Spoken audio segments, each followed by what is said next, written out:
C'est le jour dédié pour l'élévation de l'âme de Karen Ruth Len Zichronah Livracha. J'ai fait dernièrement un cours intitulé L'antisémitisme en France. Et je voulais rajouter encore 2-3 petits détails à ce sujet. J'ai expliqué que si on parle juivement, comme c'est écrit dans la Torah, comme on le dit 2 fois par jour dans le Shema Israël, la confession de foi juive, si vous allez dans mes voies, Dieu nous dit, si on pratique ces mitzvot, la Torah, etc., on fait tchouva de nos péchés, on se repentit de nos péchés, alors il y aura la bénédiction. Les peuples ne pourront pas nous faire du mal, au contraire, ils vont nous aider. Il y aura la bénédiction dans la récolte, dans les familles, tout ira bien. La santé, etc. Et sinon, tout le contraire. Donc, quand on voit que ça ne va pas, ça veut dire quelque part que nous sommes responsables, ce sont nos péchés qui font cela. Il y a un piège qu'un antisémite qui vient nous faire du mal pourrait dire, regarde, même d'après tes rabbins, c'est pas nous responsables, nous on fait ce que Dieu nous dit, hein, en 2 mots, Dieu a mis en nous une haine contre vous, pourquoi ça vient? Parce que vous faites des péchés, ben on va t'affaire, tu vas la sentir passer. Il est clair, je ne l'ai pas dit dans mon cours précédent, mais il faudrait que je le précise maintenant, mais il est clair pour n'importe quel esprit intelligent que personne ne vient déresponsabiliser la part de ceux qui font du mal au peuple d'Israël. Le principe est le suivant. On apprend cela du roi David. Le roi David subit un putsch militaire par son fils, Avshalom. Avshalom veut être roi à la place de son père, fomente une révolte. Le roi David, avec sa famille, fuit le palais royal et donc quitte Jérusalem avec ses femmes, ses enfants, ses serviteurs, ses servantes, etc. Et est en train de monter à pied le mont des Oliviers, donc en face de Jérusalem. Au haut de la montagne, l'accueille avec des jets de pierre et de terre le chef du Sanhédrin. Donc, une des plus grandes sommités rabbiniques ici en Israël, qui s'appelle Shimi ben Gera. Shimi ben Gera. Et comme dira plus tard le roi David, il m'a insulté d'une insulte nimretzet. Nimretzet, super forte. Chazal on dit nimretzet, ce sont rachetevot, ce sont les abréviations de Nun Mem Resh Tzadik Taf, Nun Noef, qui est un type qui fait l'adultère, Mem Mored, qui est un révolté, Noef, donc l'adultère avec Bathsheba, Mored, révolté contre le roi Shaoul, Nimretzet, Rotzer, t'es un assassin, t'as assassiné le mari de Bathsheba, roi Achiti, Tzorer, t'es un persécuteur d'Israël, Toeva, t'es une horreur aux yeux de Dieu. Maintenant, il dit ça en face de David, qui est avec ses femmes, ses enfants, sa cour, profite maintenant du moment de faiblesse où David se trouve, d'accord? C'est pas qu'il est sur son trône fort maintenant, il est en train de fuir, et tu profites maintenant de ce moment-là, tu viens et tu l'insultes comme ça, en lançant des pierres, du sable, d'accord? Le général de David est avec lui, Yoav ben Srouya. Il sort son sabre et il dit à David, je vais aller tuer ce chien. David lui dit, attends, pourquoi tu t'énerves comme ça? Hachem lui a dit Kalel, Dieu lui a dit maudit. Il est écrit qu'à ce moment-là, le roi David est devenu la 4e roue du chariot divin. Un chariot, pour qu'il soit pas branlant, il faut 4 roues. Les 3 premières roues, c'était Abraham, Yitzhak et Yaakov. Il y avait une place vacante. Cette place, c'était en fait Esav qui devait l'hériter. Abraham, c'est le chesed, la bienveillance. Yitzhak, c'est le din, c'est la rigueur. Yaakov, c'est Emet, la vérité. Mais dans le Emet, il y avait 2 parties. Une partie qui est du chesed, qui ressemble à Abraham, une partie qui est du din, qui ressemble à Yitzhak. Une du chesed dans la bienveillance, une partie de la rigueur. Yaakov était du côté du chesed. Esav était du côté du din. C'est pour ça que Yitzhak aimait Esav. Yitzhak, qui était du din, il aimait Esav, qui était aussi du din dans le Hémet. Mais étant dans le din c'est quoi? C'est la rigueur, c'est-à-dire qu'on doit être rigoureux, c'est-à-dire qu'on doit être toujours dans le fait de se retenir. Yitzhak, pourquoi il est dans la rigueur? Il s'est retenu, lorsqu'on a dit va te faire égorger, il a accepté, c'est-à-dire une maîtrise de soi super solide. Pour grandir en maîtrise de soi, on doit être confronté au mal. Yaakov Avinu n'est pas confronté comme Esav. Yaakov Avinu, il est Ishtam, Yeshev Ohalim, il est assis dans les tentes, et il étudie la Torah. Bon, ça va, dans les tentes, dans la Torah, Yeshiva, on n'est pas trop confronté au mal. Il y a toujours des épreuves, etc., mais tu n'es pas face au mal. Esav, pour pouvoir réaliser son potentiel de Emet, mais du din, devait être confronté avec le mal. Yitzhak, étant du din aussi, il croyait que Esav était plus grand. Et c'est vrai que Esav, s'il avait réussi son job, il serait plus grand que Yaakov. C'était le fils aîné. Donc Yitzhak aime Esav. Mais Esav, en se confrontant avec le mal, ne s'est pas maîtrisé comme il aurait dû faire et est tombé. Et donc il est tombé dans le mal. Il est devenu un des plus grands agents du mal qu'il y a dans le monde. Donc la place de quatrième roue du chariot divin restait vacante. C'est quoi des roues du chariot divin? Faire la présence divine dans le monde, elle est exprimée et dévoilée par le fait, par ces quatre agents. Avraham, Yitzhak et Yaakov, manquait le quatrième. Qui va le remplacer? Le roi David. Le roi David, il ressemble à Esav, mais en bien. Il est roux comme Esav, il est sanguinaire comme Esav, il a toutes les guerres. Il a voulu construire le temple de Jérusalem, Dieu a dit non, tu ne peux pas, tu as fait trop de guerres, il faut que ce soit un homme plus de paix, ton fils Shlomo le fera. Et c'est un homme qui était confronté au mal, sans cesse le roi David. Il a eu des épreuves avec les femmes, etc., aussi au niveau du pouvoir. Donc c'est lui qui hérite de cette quatrième place. Maintenant, grâce à quoi? Grâce à la guerre intérieure qu'il a eue, qui est très très dure. Et ça, c'est pour nous une très grande leçon de vie. Quelqu'un vient, on va dire, je passe dans la rue, Chassé Shalom, et tout, il y a une pierre qui me tombe sur le pied. Aïe! Bon, tomber de quoi? Je sais pas. Un maçon, il y a un siècle, il a mis ça dans cette pierre de la maison, après un siècle, elle est tombée. Qui je peux accuser? Personne. Bon. Kapara. C'est quoi kapara en hébreu? Ça vient de Dieu, kapara, parce que j'en sais, moi, je parle de la shonara, c'est oler rachil avec les pieds, d'accord? Kapara. J'accepte. Autre cas de figure, quelqu'un passe dans la rue, et sans faire exprès, j'ai bousculé un peu, il me retourne comme ça, mais ça va pas, monsieur? Et il prend comme ça, il a un talon aiguille comme ça, et sur le pied. J'ai la même douleur que la pierre qui est tombée sur le pied. Maintenant, lui, c'est un petit freluquet poids-plume.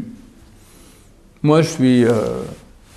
c'est quoi le nom des derniers grands boxeurs poids lourds, hein? De mon temps, c'était Cassius Clay, mais il y a 40 ans, je ne sais pas si les gens s'en souviennent encore. OK? Et il me dit, c'est bien fait pour vous. Non, mais dis donc, mon cher ami. Il me taquine, il est d'accord. Non, mais attention! Maintenant, moi, je fais comme ça. Il n'existe plus le monsieur. Je descends. Je dois arriver à être grand comme le roi David et dire, ah, lui, c'est rien. C'est mes péchés qui viennent et qui me font ça. Lui n'est qu'un envoyé. Alors, quand l'envoyé, c'est clair, parce que la pierre, elle tombe du ciel, une météorite qui tombe du ciel, t'as pas plus que directement du ciel. Là tombe la maison, c'était fixé, il y a un insecte qui est tombé, ok, kapara, qui je peux accuser? Personne. Mais quand ça vient par le biais de quelqu'un, j'ai une tendance naturelle à vouloir l'attaquer. J'ai le droit de me protéger, il n'y a aucun problème. Je peux aussi le calmer, il n'y a aucun problème. Mais j'ai tendance à croire qu'il n'est pas un envoyé de Dieu. Et là est l'erreur. Personne ne peut me faire du mal, personne ne peut me faire du mal si ce n'est que Dieu l'a envoyé. C'est impossible. Autrement. À ne pas confondre que tout ce que je fais, Dieu l'a voulu. C'est faux. Moi, je suis responsable de mes actes. Ça veut dire, je mange du porc, Dieu l'a voulu.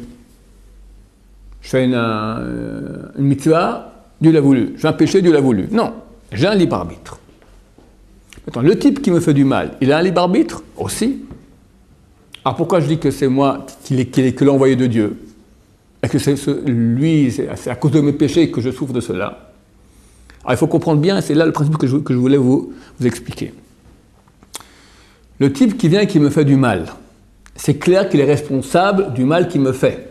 Et si ce mal n'est pas légitime, il fait un péché, il est coupable et payera pour ça. Il n'y a aucun doute là-dessus. Simplement, Dieu l'a mis dans une situation où il a un libre arbitre et un choix. Lui, il a tendance à attaquer les gens. C'est un nerveux. Maintenant, Dieu aimerait qu'il arrive un peu à réparer ce mauvais trait de caractère. Comment on peut faire cela? On va le mettre en situation d'épreuve et voir s'il se retient. On va voir, est-ce que toi, tu vas quand même réagir comme ça, oui ou non? Maintenant, lui, par erreur, donc j'ai bousculé, il se retourne, il sent la pression qui monte en lui, et puis il voit lui, non, ne t'énerve pas, ne t'énerve pas. Et le monsieur, c'est un casse-musclé, t'es un petit, il ne fait rien du tout. Il a le choix. Ou bien, il a réussi à se retenir et ne me marche pas sur le pied avec son talon aiguille, soit il n'arrive pas à se retenir et blanc, il me donne le coup. Lui, maintenant, il a un choix dans sa responsabilité totale de faire le bien ou le mal. S'il fait le bien, et ne me marche pas sur le pied, il a réussi. Très bien. Tant mieux pour lui, tant mieux pour lui, et tant mieux pour moi aussi. D'accord? Pas tant mieux pour moi. Parce que Dieu voulait, pour raison X, Y, Z, que je reçois un coup sur le pied.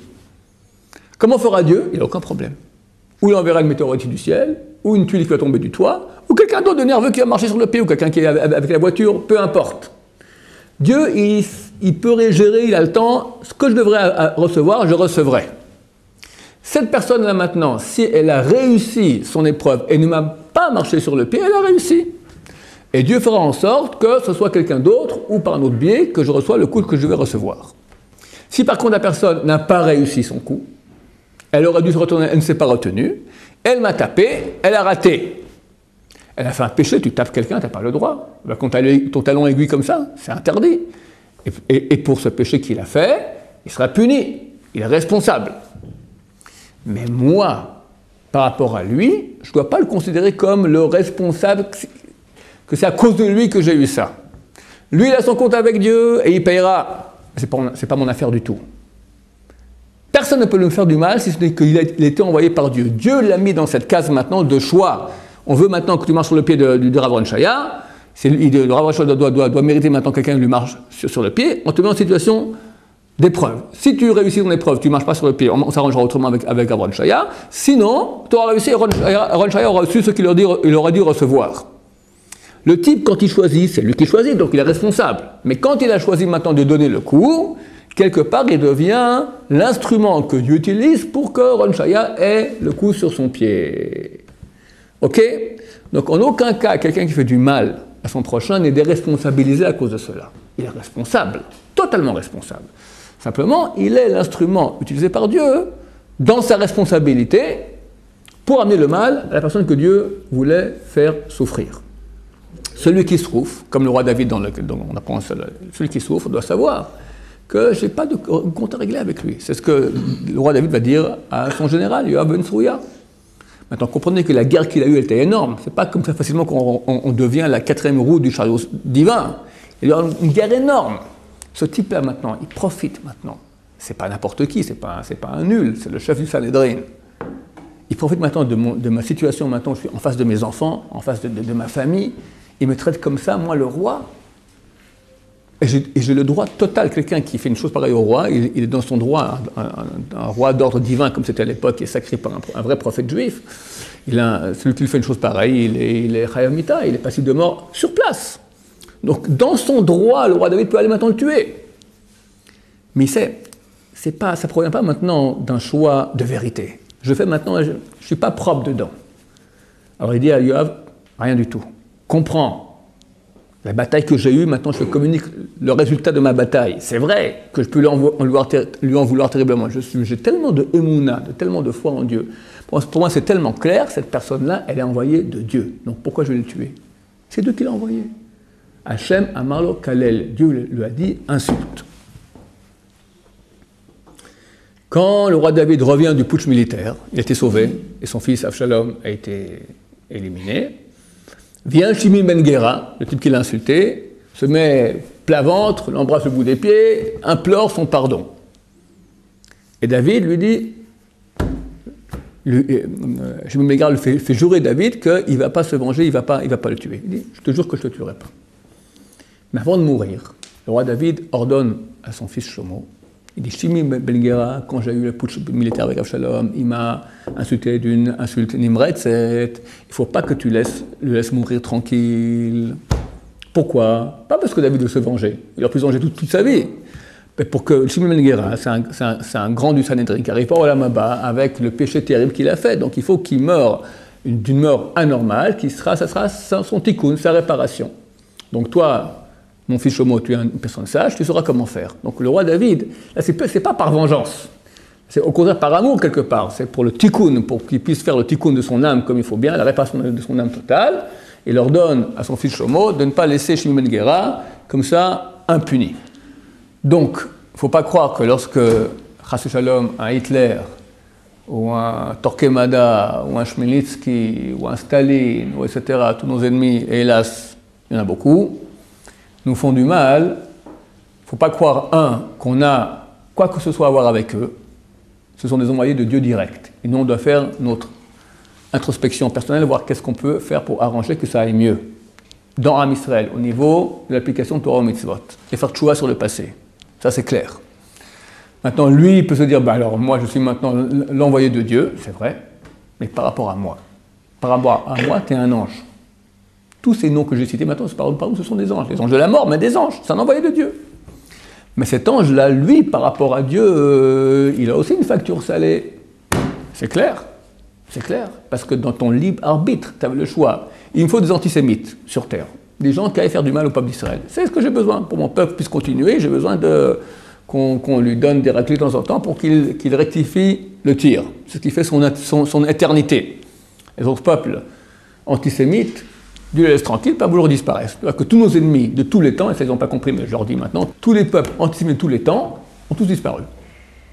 Et nous, on est toujours là, à leur grande dame. D'accord? Comme on dit le soir de Pessah, chaque génération, quelqu'un se lève pour nous anéantir. Et Dieu nous sauve de leurs mains. Et chaque coup, ils croient que nous, ce coup-là, on va réussir, pas comme les autres. Et regarde, mon Chamir, retourne-toi en arrière, 3500 ans, ils ont essayé. Toi, tu vas réussir? Des bêtises. Donc, dans ton libre arbitre, tu décides maintenant de faire du mal au peuple d'Israël, c'est dans ton libre arbitre, tu es responsable, et c'est clair qu'il y a une facture. Il y a un Dieu, il y a une facture là-dessus. C'est clair. C'est pour pas que les gens croient que ça déresponsabilise quelque part le fait que nous,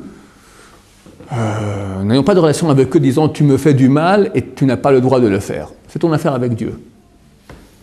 Mais sache qu'il y a un jugement et une facture. Mais ce n'est pas mon affaire. Moi, c'est clair que pour moi, tu es un envoyé de Dieu et dans cette mesure, bien sûr, il y a une ishtadout à faire. Ishtadout, ça veut dire on doit jouer la comédie comme si. On sait que Dieu, c'est lui qui donne la guérison, on sait que Dieu, c'est lui qui donne la protection, on sait que Dieu, c'est lui qui donne la parnassa, le gagne-pain. Alors, je veux dire, si c'est comme ça, je ne vais pas prendre de médicaments, pas voir le médecin quand je suis malade, parce que c'est Dieu qui envoie la guérison. Protection, pas besoin d'armée, pas besoin entouré d'ennemis, pas besoin de soldats, on leur fera comme ça suffira, parce que c'est Dieu qui nous protège. Pas besoin d'aller travailler, parce que c'est Dieu qui envoie la parnassa, le gagne-pain. C'est faux.